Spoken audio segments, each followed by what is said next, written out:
Welcome, viewer. This is Education Matters. I'm your host, Kamau Mbogwa, where we watch and learn. Today, I'm privileged to have a guest with me, Madam Mrs. Kiama. Ms. Kiama is a teacher, a counselor, and motivational speaker. So many things are all up in one. Madam Kiama, welcome to my show. Thank you very much, Mr. Kamau. I'll give you a chance to greet our viewer and let him or her know who Madam Kiama is. Thank you, viewers. I want to salute you, and I want to say I'm happy to be in this Elimu TV for Elimu Matters. My name is Kiama. I'm a counselor, I'm a motivational speaker, and I'm a classroom teacher at Parklands Area Girls, and I'm happy to be here. Thank you. Welcome. Welcome. Thank you. Happy Teachers Day. Happy Teachers Day to you. Yes, you told me you are celebrating something. Yeah, we are celebrating the retirees who have just received their dues that they have really fought for, and we are happy that the money is out now. They can enjoy. Yeah. Well, I think that will be a very good gift for them on today being Teachers Day. Yeah. Thank you very much. So I want us to talk about mentorship, and also later on we'll be talking about the place of indigenous languages in secondary schools. Yeah. Let's start with mentorship. Could you tell us or tell your viewer who a mentor is?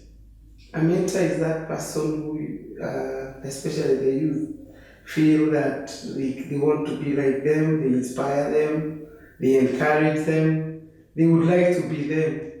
That is a mentor. And the youth really look for such. So we always tell parents to be the first mentors, the church people to be the first mentors, and the teachers, because the youth really rely on mentors. When you inspire a youth, he will never forget, and he will always want to emulate. Yes. In your long teaching experience, having been a teacher, a motivational speaker, a counselor, can you relate to us and tell us exactly what you've been able to do in as far as mentorship is concerned, counseling is concerned? Well, I started counseling some years back, 06, and I am happy that I have been able to have students who have been very bad. Some have, as counselors, we are trained on what we call, we don't talk about them. We promise them confidentiality. And when they know that you are not going to talk about them, they didn't tell you about themselves, even things you can't imagine.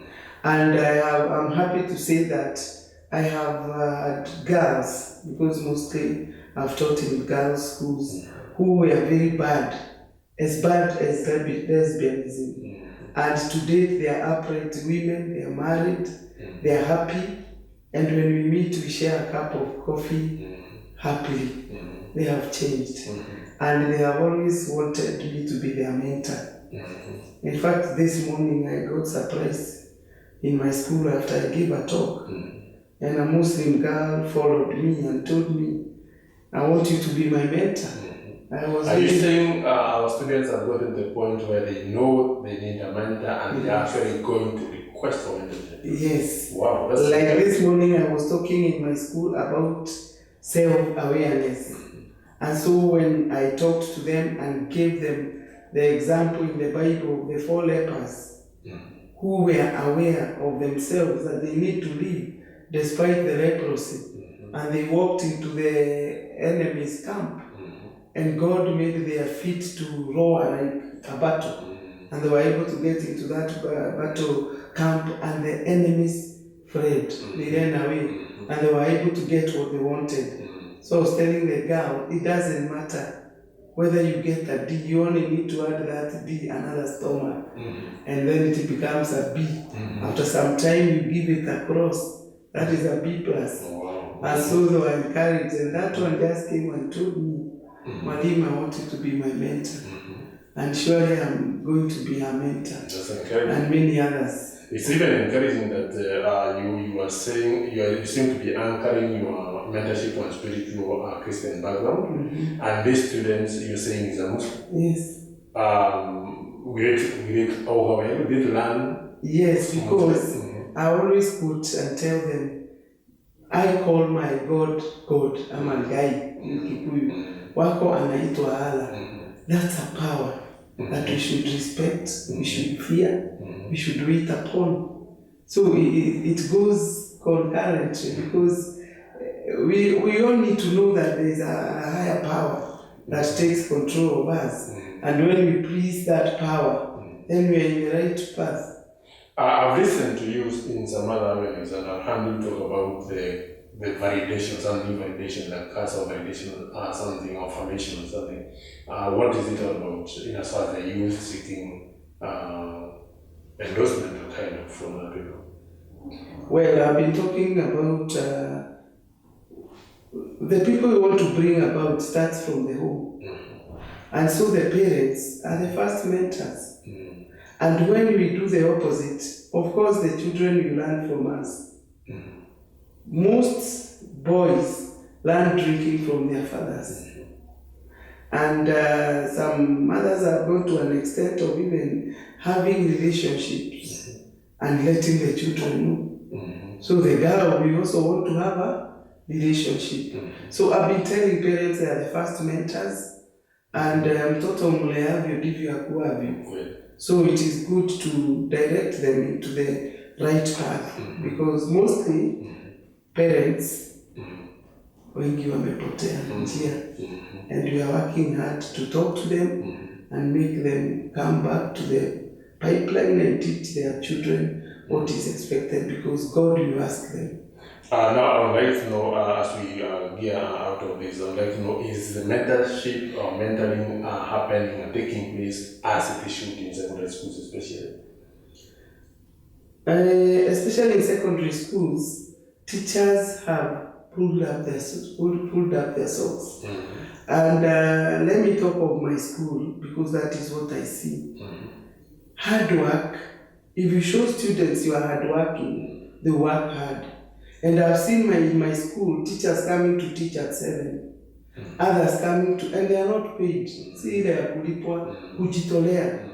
Others are coming on Saturday for the chemistry group. You see them coming for what do you call them? Extra tuition? Yeah, hiyo mambo ya kufanya mambo na apparatus, the practicals. You find the CRE teachers coming on Sunday afternoon just because they want to work hard and make these girls get good grades. When the girls see that, they also work hard. I really love what I see in Parkland's area girls. The principal herself and the deputy are always there even on weekends. And so when the students look at that, they will say, wow, these are our mentors. We must be like them. Yes. Oh, well, that's encouraging. So in other words, at least it can be done. It can be done, and it is being done. And in fact, this time in my school, we are expecting very good grades. Because the teachers are going an extra mile. And you know the way to success is Napoleon Hill who said that we apply GEM. GEM stands for going an extra mile. Yes. A GEM, going an extra mile. Yes. Very good. Viewer, we are taking a short commercial break. When we come back, we'll look at mentorship from the home. Now that the schools are almost closing down, we would like to know, can mentorship take place even at home, especially during the school holidays? Keep tuned, stay tuned, watch and learn.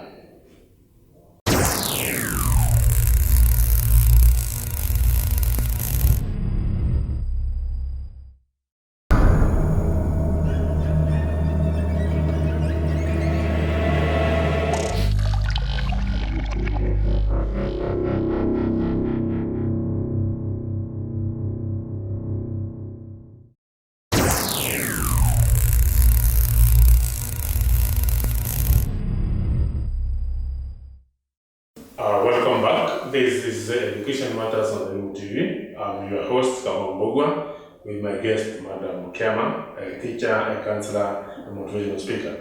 We left it at mentorship in schools, and we're saying something is happening there. In a few weeks' time, the schools will be closing down for quite an extended holiday. And I'm interested to hear from you. Can mentorship take place at home? Yeah, mentorship can take place at home, but sometimes parents relax because most of the parents are working. But whether you're working or not, you can mentor. And you can even train your children to be organized. This is going to be a very long holiday. You can imagine a child whose parent is not bothered, leaving that child for 2 months, and that child is just in music and TV, tapes, mambo kama hayo. It is going to be chaotic because these people learn a lot from the screens, from social media, because when they are not on TV, they are on the mobile phone, and they are writing and getting into internet, and they are learning things we have never seen or heard. So I want you to advise specifically the parents, the religious leaders, please address them specifically, and kind of give them tips of how they can handle the mentorship during the holidays especially. At least I'm happy with the churches, because like last holiday I was in an ACK church at Kahawa Sukari talking to the youth.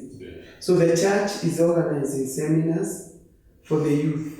And you know, when you have them there, they are busy and they are learning spiritual things, and they will come back and implement.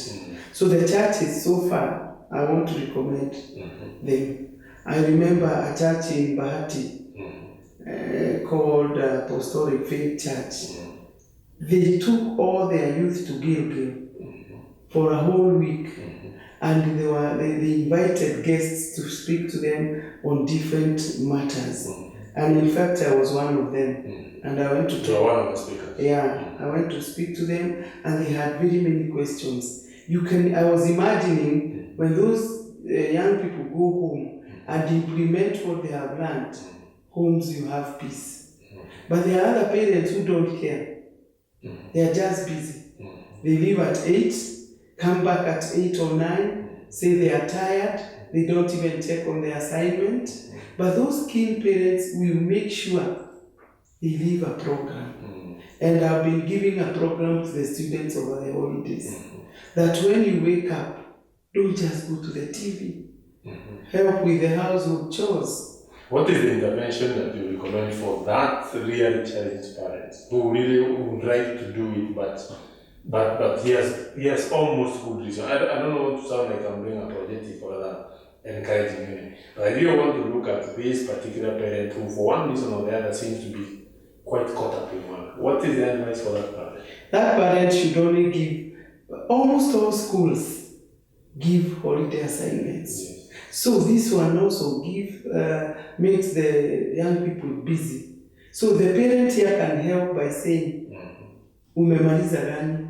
Even akija usiku, akionyeshwa amwambie kesho ufanye physics, kama amefanya Kiswahili. When this child knows there is an inspection, definitely he will spend 2 or 3 hours doing the assignment, because we give a lot to keep them busy. Have you in any way tried also to engage the parents themselves before you go to the students, so that now you actually challenge the parents to do up the game, do a better job? I have been invited to schools during the parents' meetings, like annual general meetings, and this is what we discuss. And I really tell them that that person is going to be what you want him or her to be. Ukimwonyesha you can inspect his work, he will be hardworking. If you give him a program, because they are very busy, some are very good. They tell them, join the house girl to wash the clothes, kusafisha nyumba, kupanga nyumba, the house chores. Don't say tuko na mbochi. Others don't care. They leave the children, and the children leave everything. You find even some children giving their innerwears to the house girls to wash. So the parents have got to be very keen here, because this is where they get lost. This morning I was telling my students, after everything, even if you get a PhD, you will want to be a wife. Yes. If you did not join your mother in the kitchen, or you were a house girl in the kitchen, and you saw how ugali is made, you will go and join your husband, and you didn't know that maji yanachemka kwanza, ukiwekelea tu unaweka uga, and then you are there waiting for it to harden, and you use the whole packet, and you keep telling your boyfriend or your husband, babes, it's not hardening. That's very brilliant. I hope that one also you address the issue of sharing of the duties in the domestic in the home. Yes, and I tell parents, even boys should learn. And this is where I caution the fathers. I tell them, when you see your son in the kitchen, wacha kumtukana. When mwanamke, unafanya nini? This boy might go to America, and because he did not learn how to cook, he will live on junk, and he will get sick. So in other words, during this holiday, that's the time also they're supposed to learn other things that are not necessarily supposed to be taught in the school setting. Kamau, there are 3 pillars of success in life. Yes. 1 is attitude. 2 is knowledge. The last one is skills.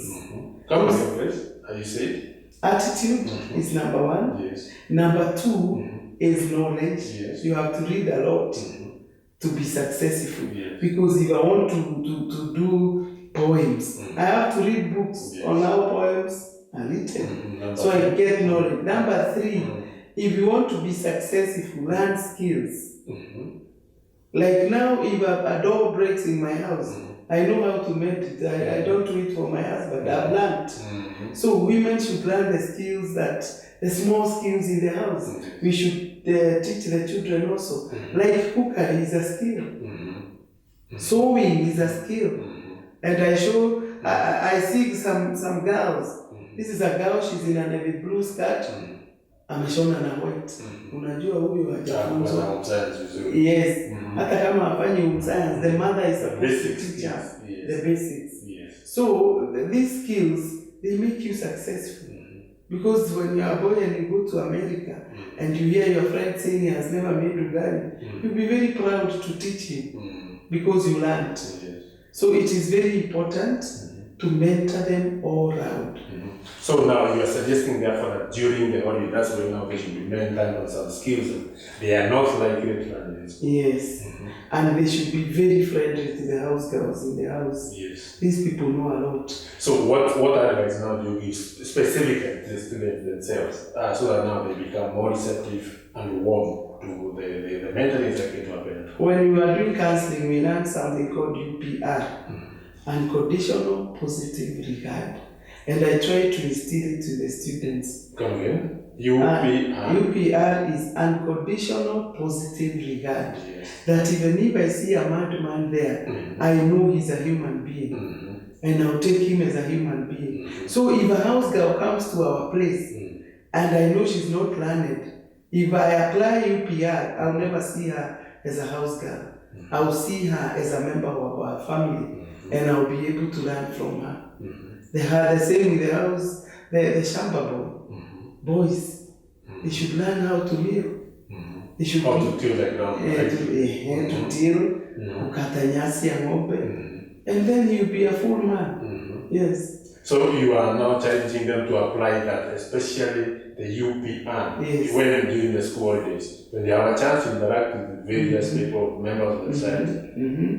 The other day I was counseling a house girl who told me that the watoto wa nyumba wanamuita mtumwa. She was very bitter. When mtumwa alete chai, and then she tried to talk to the mother. Waambie wasiniite hivyo. The mother tells her, these are my children, never tell me about them. Very unkind. That is very unkind. So parents also, lazima tujiangalie. Wow. I think you have learned how to use UPR and unconditional positive regard. Thank you very much. We take another short commercial break. When we come back, we'll be addressing the place and the role of indigenous languages in our secondary school students. Thank you. Stay tuned. Watch and learn.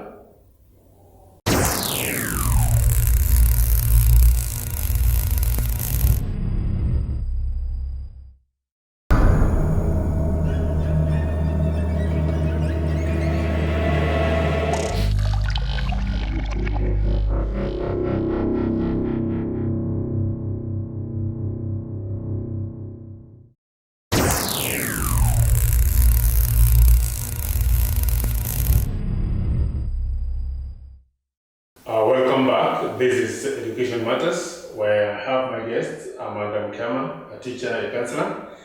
We were just talking about the issue of mentorship, both at school, mentorship at home, and I've just learned a new term, UPR, Unconditional Positive Regard. Thank you very much. I will apply that on a lot. Yes. Now we change a little bit, and I want us now to address an issue of language. Our Kenyan curriculum, education curriculum is being reformed, and the government is wishing to go along the line of bringing in the indigenous languages. You are a language teacher, if I'm not wrong.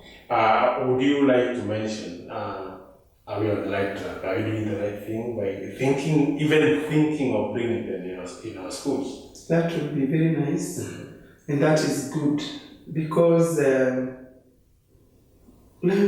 our language, indigenous language, is very sweet and good. When I'm not in class and when I'm not in counseling, I'm an MC of events. And when I'm conducting a wedding in Kikuyu, I feel very good because it is penetrating. You also do MC? Yes. Yourself? Yes. You do many things. You are teaching, you are counseling, you are even an MC. And I cut cakes in weddings. What? You do, so you prefer doing it in your local language, Kikuyu? Yes. Unless the couple is mixed, I like using Kikuyu because it gets in where you want it to go. Because in my MCing, I kind of counsel and I kind of advise. This time I advise. Yes. Because people just think of weddings, not marriage. Yes. So I talk a lot about marriage because marriage is permanent. Yes. Wedding is for a day. So when we say that we tuingize mambo ya indigenous languages in the curriculum, it can be very good because it is very sad. And I want to salute other tribes, Wajaluo, Wakalenjin, Waluya. Watoto wao wadogo, they speak those languages. Yes. Come to us, ama Kikuyu. Wakikuyu wamekataa Ukikuyu. Very few kids, even those at the university, you hear them telling you, I hear you, but I cannot talk. It is very sad. Now, if we are to bring it in the formal learning setup, how easy, how smooth shall it be? Will it work? I mean, are we ready for that? Do we have people who can actually articulate it both in writing and reading? Yes. Even the curriculum. Even I know a lady in Madera, alikuwa mwalimu. I got shocked when I decided that I'm going to teach children Kikuyu. I talked to a friend of mine, and she took me to the mother. The mother. Are you intending to do that in the near future? Yes. When, how, where? Maybe a few would like to know that because I tend to think there's a thirst for this thing. There is a time I announced on another radio that I am going to do it with that friend now. We are together and we shall start doing it at the Kenya National Theatre this holiday. This coming holiday? Yes. And when we went to that mother of hers, who was a teacher, she was a lower primary school teacher. Yes. She had even the schemes. Ya Kikuyu. She had all the notes. So we can even incorporate such people to help us because it has to be. It is very sad. When I go to rural land, nasikia watoto wakiongea. When I'm in Nandi, watoto wanaongea, come to Kikuyu. You hear children telling the mothers, like me, I'm a grandmother, I talk to her kid in Kikuyu, unaambia mtoto nini? Hata they have not embraced Kikuyu. So a time has come when we need to know who we are. But now I am foreseeing a conflict which has been always there. You are a secondary school teacher, you are a language teacher. I tend to think that we have not been very friendly in a certain language. We punish people, we give them monitors, those things. And I don't think that culture has changed. But you see the same generation, when you started calling them for monitor, unawapatia monitor kwa Kikuyu. Of course they are not supposed to speak it in school. But they designed and came up with another language, Shen, which we are unable now to control. Actually, it is a language. You don't know where to criminalize or not. Yes, it is even now in exams. Yeah. Sasa. There is that part of Kiswahili inaitwa isimu jamii. Yes. Ya alama kumi. And there is a question on it. Which was that here that they brought a question between a tout and a passenger. And they were speaking in that nipe ashu. Hapo ni Fiji. And you are supposed to explain. Siyo ni sajili gani. Yeah? So the youth, what they want, they can do. What will be the value of bringing back these languages? It's because even the elders, it is for the first time now I'm seeing it in Kikuyu land that men have started calling themselves Adhuriajama, meaning they want to return the traditions which they threw away. And you cannot teach these traditions in English. You have to explain to the youth, like now young men are getting married and they are embracing the traditional values and like things like Burario, Rurashio. How will you teach them? How will you tell them there is what we call Boria Mururu, there is what we call Boria Horoyo, there is Muratina. You have to use it in Kikuyu for it to get. Does it not mean that surely we need a complete paradigm shift where we actually have to start loving ourselves now? Of course. To accept these things. Of course. We must first love ourselves, know who we are, be aware of ourselves. We should not, like now when Christianity came, it's like it went with everything. Yes. Our values, our beliefs. And we started wearing suits, and we started drinking wine, and we said Muratina was demonic. Nothing like that. It's the high time we taught our children the indigenous languages, and then as they grow, we teach them what is expected of them, the girls and the boys, and as they come now to marriage, we train them in Kikuyu and tell them what is expected of them when they get into marriage. What is expected of them, but they will not understand it if we are going to explain it in English. Sure. Yes. So this is a very important thing. I'm also seeing a lot of opportunity because especially when you look at the media, you notice that almost every other cultural group has their own radio station, TV station, and these people are going through the same university. They are supposed to go on air in Kikuyu, go on air in Luo language, go on in Kimeru. Don't you think that's another economic we still have very good young people from the university who are doing it.